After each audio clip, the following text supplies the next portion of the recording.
Shukla chemistry classes में आपका स्वागत है। आज हम लोग स्पेक्ट्रोस्कोपी से एक इम्पॉर्टेंट टॉपिक वाइब्रेशनल या इंफ्रारेड अर्थात आईआर स्पेक्ट्रोस्कोपी क्या होता है, तो उसी को हम लोग इस वीडियो में पढ़ेंगे। तो चलिए प्रारंभ करते हैं इंफ्रारेड या वाइब्रेशनल स्पेक्ट्रोस्कोपी। तो देखिए, इंफ्रारेड या वाइब्रेशनल स्पेक्ट्रोस्कोपी के लिए सबसे पहले तो इनका रेंज क्या होना चाहिए, क्योंकि इलेक्ट्रोमैग्नेटिक रेडिएशन का जो सीरीज होता है उस सीरीज में हर एक रेंज का स्पेक्ट्रोस्कोपी आता है। तो नियर आईआर में आते हैं 12,500 से 4,000, और आईआर का जो है 4,000 से 667 सेंटीमीटर इनवर्स, और जो फार आईआर होता है वो 667 से 50 सेंटीमीटर इनवर्स। तो ये उनका रेंज होता है। अब इंफ्रारेड या वाइब्रेशनल स्पेक्ट्रोस्कोपी क्या होता है, तो इसमें क्या होता है, this absorption occurs only when IR radiation. जब आईआर रीजन में एब्जॉर्प्शन होता है तो उसमें क्या होता है, मॉलिक्यूल का इंटरेक्शन होता है, तो उसमें मॉलिक्यूल में के डाइपोल मोमेंट में चेंज होता है। वो जब चेंज होता है तो वो मॉलिक्यूल वाइब्रेशन हो चाहे rotation, change in dipole moment as it either vibrate और रोटेट, या तो उसमें वाइब्रेशन हो या रोटेशन हो। तो अगर उसमें डाइपोल मोमेंट में चेंज होता है तो ऐसे मॉलिक्यूल इंफ्रारेड स्पेक्ट्रोस्कोपी में आते हैं। दूसरा पॉइंट कह रहा है this absorption takes place only when IR photon है जस्ट सफिशिएंट एनर्जी। यह एब्जॉर्प्शन तभी होता है जब आईआर फोटॉन जो होता है, आईआर फोटॉन के पास पर्याप्त ऊर्जा हो ट्रांजिशन के लिए lower energy to higher energy level में। हाउएवर, जैसे मैं ये बोला कि मान ली इसमें क्या होता है, मान लीजिए कोई बॉन्ड है, तो इसमें आईआर रीजन की फ्रिक्वेंसी का जो इलेक्ट्रोमैग्नेटिक रेडिएशन इस बॉन्ड पे डाला जाता है, तो ये बॉन्ड उस फ्रिक्वेंसी के रीजन को एब्जॉर्ब करता है। जैसे CO की फ्रिक्वेंसी अलग होगी, CH की अलग होगी, तो हर एक फंक्शनल ग्रुप में बॉन्ड जो होता है, जो स्ट्रेचिंग होता है, उसमें वो सबकी अलग अलग होती है। तो all bond in molecule are not able to absorb IR radiation.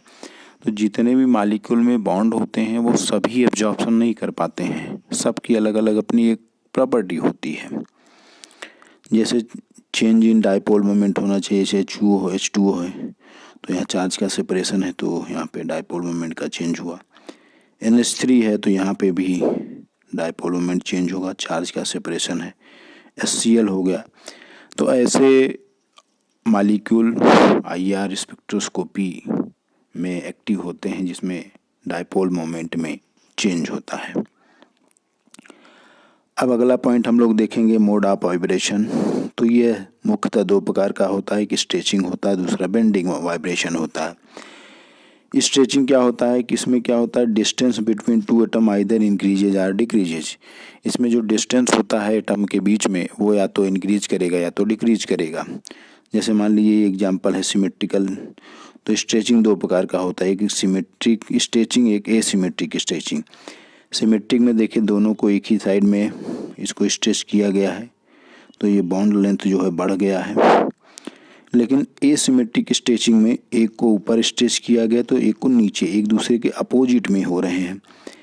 तो यहाँ पर ये दोनों एक ही डायरेक्शन में पुल किए जा रहे हैं, स्ट्रेच किए जा रहे हैं, लेकिन एक इसमें ऊपर और एक इसमें नीचे।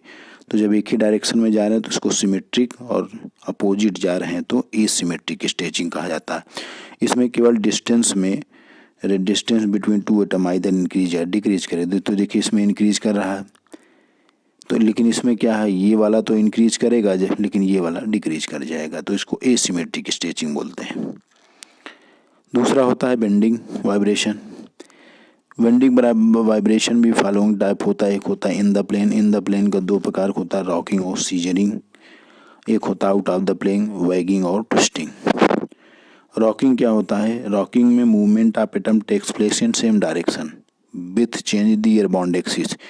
इसमें बॉन्ड एक्सिस में चेंज होता है और इसमें जो एटम का जो मूवमेंट होता है वो एक ही डायरेक्शन में है। आप देखो इसमें, तो इसमें बॉन्ड एंगल का चेंज नहीं होता है, क्योंकि दोनों से इधर जाएंगे तो साथ साथ जाएंगे, इधर जाएंगे तो साथ साथ जाएंगे। इनके केवल बॉन्ड एक्सिस में चेंज होता है, लेकिन इनके बॉन्ड एंगल में कोई चेंज नहीं होता है। दूसरा होता है सीजरिंग। तो इसमें होता है movement of atom in opposite direction with change their bond axis as well as their bond angle. इसमें अगर ये वाला इधर जाएगा, ये वाला इधर जाएगा, तो इनके बॉन्ड एक्सिस में भी चेंज हो रहा है, आप देख रहे हैं, और इनके बॉन्ड एंगल में भी चेंज हो रहा है, क्योंकि अभी बॉन्ड एंगल कुछ और है, लेकिन जब एक दूसरे के पास आ जाएंगे तो बॉन्ड एंगल चेंज हो जाएगा। जैसे कैंची होता है, सीजरिंग मतलब कैंची, तो कैंची जब आप चलाते हैं तो कैंची दोनों पास आते हैं तो बॉन्ड एंगल और बॉन्ड एक्सिस में चेंज होता है। तो इसी को बोलते हैं इन द प्लेन में रॉकिंग और सीजरिंग। दूसरा होता है आपका ट्विस्टिंग और वैगिंग होता है, ये आउट ऑफ प्लेन होता है। ट्विस्टिंग में क्या होता है कि इसमें both atom move simultaneously above और बिलो द प्लेन। मान लीजिए कोई प्लेन है, दोनों एटम को, ये जो दोनों एटम है, या तो इनको इस प्लेन के ऊपर ले जाऊं या दोनों को साथ में नीचे ले जाऊं, तो इस प्रकार के ट्विस्टिंग को क्या बोलते हैं, मतलब इस प्रकार को जो हमारा स्ट्रेचिंग है उसको ट्विस्टिंग बोलते हैं, बेंडिंग वाइब्रेशन के टर्म में। बी होता है वैगिंग। तो वैगिंग में क्या होता है कि इसमें क्या होता है, एक एटम, जैसे ये वाला एटम है, इसको हम बिलो द प्लेन ले जाएं और इसको अबव द प्लेन ले जाएं, तो इसमें one atom moves above and other atom moves below. मतलब एक को, जैसे ये प्लेन है तो एक प्लेन के ऊपर ले जाऊं, एक प्लेन के नीचे ले जाऊं, मतलब अपोजिट डायरेक्शन में इनका मूवमेंट होता है। तो इस प्रकार के बेंडिंग वाइब्रेशन को हम लोग वैगिंग बोलते हैं।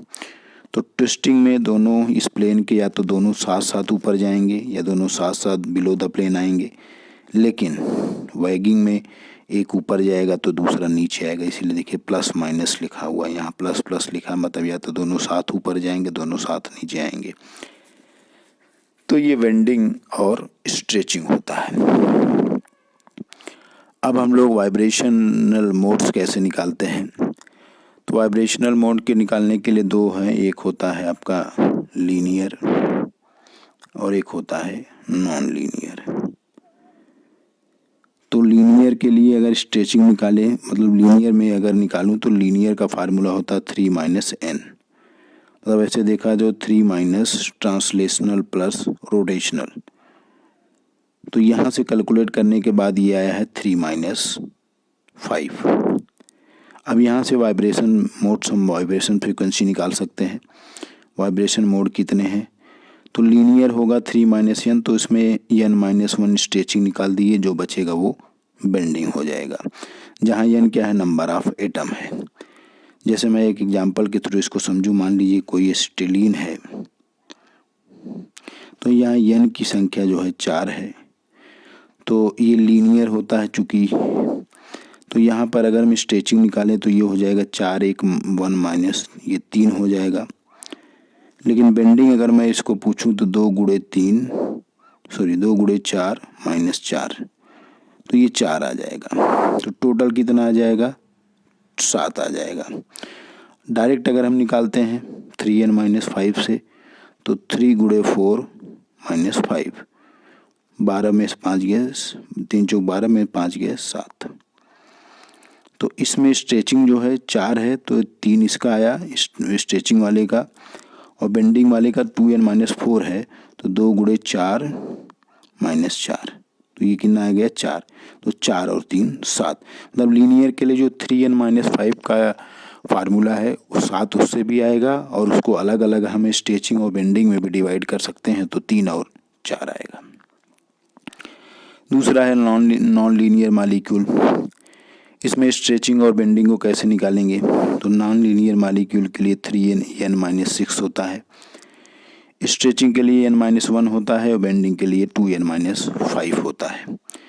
जैसे मान लीजिए हमने H2O ले लिया या NH3 ले लिया, कोई भी नॉन लीनियर मॉलिक्यूल है, मान लीजिए n बराबर यहाँ पे 3 है, या अगर अमोनिया हम ले लेते हैं तो n बराबर 4 हो जाएगा। तो H2O को लेके चलते हैं, तो स्ट्रेचिंग अगर निकालेंगे तो 3 माइनस 1 बराबर 2 हो जाएगा, और बेंडिंग निकालेंगे तो 2 गुणे 3 माइनस 1 बराबर 1 हो जाएगा। तो टोटल 2n प्लस 3 आएगा। अब 3n माइनस 6 से निकालेंगे तब भी 3 आना चाहिए, मतलब 3 गुणे 3 माइनस 6 बराबर 3, तो 3 आ गया। तो नॉन लीनियर मॉलिक्यूल में अगर हम निकालेंगे तो फार्मूला है 3n माइनस 6, लगेंगे उसमें स्ट्रेचिंग और बेंडिंग पूछेगा तो हम इस फार्मूले से निकाल लेंगे। अब कौन कौन से फैक्टर जो हैं वो वाइब्रेशनल फ्रिक्वेंसी को अफेक्ट करते हैं। पहला स्ट्रेंथ ऑफ बॉन्ड है। बॉन्ड जितना ज़्यादा स्ट्रांग होगा, जैसे ट्रिपल बॉन्ड, इसकी वाइब्रेशन फ्रीक्वेंसी ज़्यादा होती है डबल से, और डबल की ज़्यादा होती है सिंगल से। तो अगर ज़्यादा होगा तो उसका के मतलब वाइब्रेशन फ्रीक्वेंसी जो निकाला जाता है 1/2 पाई सी √k/μ। अगर उसका स्ट्रांग बॉन्ड होगा तो के का मान ज़्यादा, के का मान होगा तो वाइब्रेशन फ्रीक्वेंसी का मान भी ज़्यादा होगा। दूसरा है हैवियर एटम। जो एटम हैवियर होंगे उनकी फ्रीक्वेंसी लोअर होती है। जैसे HCl और HBr की बात करें तो HCl और HBr में HBr हैवियर एटम है, इसका एटॉमिक मास ज़्यादा है, तो HCl का ज़्यादा होगा।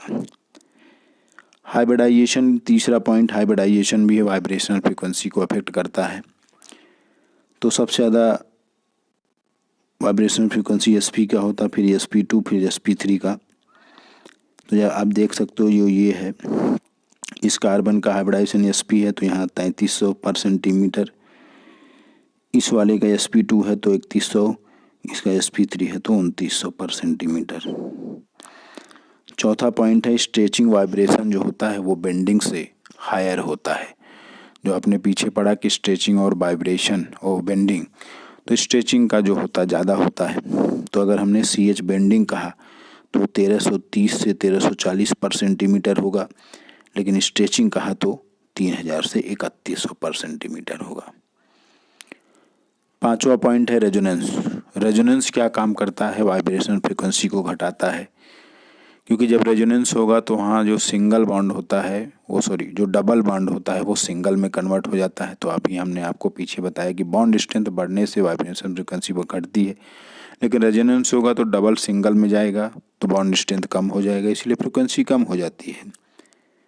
जैसे यहाँ पे देखिए एल्डिहाइड है, एल्डिहाइड ग्रुप है, यहाँ कोई रेजोनेंस नहीं हो रहा तो इसका 1715 आया, लेकिन इस कार्बोनिल के ये अल्फ़ा बीटा पे ये रेजोनेंस हो रहा है, ऐसे रेजोनेंस हो रहा है, तो रेजोनेंस होने से घटता है। तो आप देखिए घट गया, ये 1670 से 1680 के आसपास आ गया और ये 1715 है। तो रेजोनेंस जो है वाइब्रेशन फ्रीक्वेंसी को घटाता है। नेक्स्ट पॉइंट, इंडक्टिव इफेक्ट और मीजोमेरिक इफेक्ट। इंडक्टिव और मीजोमेरिक में जो -I और -M होते हैं ये वाइब्रेशन फ्रीक्वेंसी को बढ़ाते हैं, क्योंकि ये बॉन्ड लेंथ को डिक्रीज करते हैं, जबकि +I और +M जो होते हैं वो वाइब्रेशन फ्रीक्वेंसी को घटाते हैं, क्योंकि बॉन्ड लेंथ को बढ़ाते हैं ये। जैसे फॉर्मल्डिहाइड का, जैसे R जो होता +I ग्रुप होता है, तो देखिए +I बढ़ेगा, मतलब हमने आपको बताया +I +M बढ़ेंगे तो वाइब्रेशन फ्रीक्वेंसी घटेगा। तो इसमें देखिए +I हैं 2, तो ये 1720 कम हो गया, इसमें एक ही +I है 1730 हो गया, इसमें एक भी है I +I नहीं है 1750 हो गया। तो फॉर्मल्डिहाइड का जो वाइब्रेशन फ्रीक्वेंसी होती है वो एसिटिल्डिहाइड और एसीटोन से ज़्यादा होती है, या कीटोन से। सातवां बहुत इंपॉर्टेंट पॉइंट है साइज ऑफ रिंग। जिस भी रिंग की साइज जितनी छोटी होगी उसका वाइब्रेशन फ्रीक्वेंसी उतना ज़्यादा होगा। ये 3 मेंबर साइज है, रिंग है 1646/सेंटीमीटर वाइब्रेशन फ्रीक्वेंसी। ये 4 है 1611, ये 5 है 1566, ये 6 है 1656। तो आप देखो इधर से इधर घट रहा है, क्योंकि रिंग की साइज बड़ी हो रही, तो रिंग की साइज छोटी होनी चाहिए। 8वां हाइड्रोजन बॉन्डिंग होता है, तो हाइड्रोजन बॉन्डिंग भी वाइब्रेशन फ्रीक्वेंसी को डिक्रीज करता है, लेकिन ये पीक को ब्रॉडेन करता है। CO स्ट्रेचिंग, जैसे इनॉलिक फॉर्म में 1630 होता है, लेकिन CO स्ट्रेचिंग कीटोन में 1725 होता है, क्योंकि इनॉलिक का जो OH होता है वो इसके साथ रेजोनेंस में होता है, तो इसीलिए 1630 घट जाता है, जबकि ये रेजोनेंस में नहीं होता है तो ये ज़्यादा होता है। तो हाइड्रोजन बॉन्डिंग वाइब्रेशन फ्रीक्वेंसी को तो घटाते हैं, लेकिन ये पीक को ब्रॉड कर देते हैं। अब यहाँ पे अगला पॉइंट देखें, IR फिंगरप्रिंट क्या होता है। जैसे इनांसियोमर को छोड़कर किन्हीं 2 कंपाउंड का कभी भी IR फ्रीक्वेंसी समान नहीं होता है। IR frequency of different compound is called its fingerprint. जो डिफरेंट यौगिकों का जो IR फ्रीक्वेंसी अलग अलग होती है उसको फिंगरप्रिंट कहा जाता है। आईआर का जो रीजन होता है, जो क्षेत्र होता है, वो 1500 पर सेंटीमीटर से कम होता है। The fingerprint region contain many absorption band, इसमें कई एब्जॉर्प्शन बैंड होता है। Bending absorption as well as absorption band, जैसे CO, CC जैसे ईथर में है, जैसे एस्टर में है, जैसे अल्कोहल में है, तो उसमें जो CC CO स्ट्रेचिंग होता है, स्ट्रेचिंग वाइब्रेशन, इसमें क्या होता है कि बेंडिंग वाइब्रेशन ज़्यादा होता है, स्ट्रेचिंग वाइब्रेशन थे। तो आईआर फिंगरप्रिंट का जो रीजन होता है वो 1500 से कम होता है। तो इसी को, जैसे किसी भी हाथ का जो फिंगर होता है, हर आदमी का अपना अलग फिंगर प्रिंटिंग होता है, यूनिक फिंगरप्रिंट होता है। तो ये हम लोगों ने इसमें आईआर या वाइब्रेशनल स्पेक्ट्रोस्कोपी का अध्ययन किया। शुक्ला केमिस्ट्री क्लासेस को लाइक कीजिए, सब्सक्राइब कीजिए। धन्यवाद।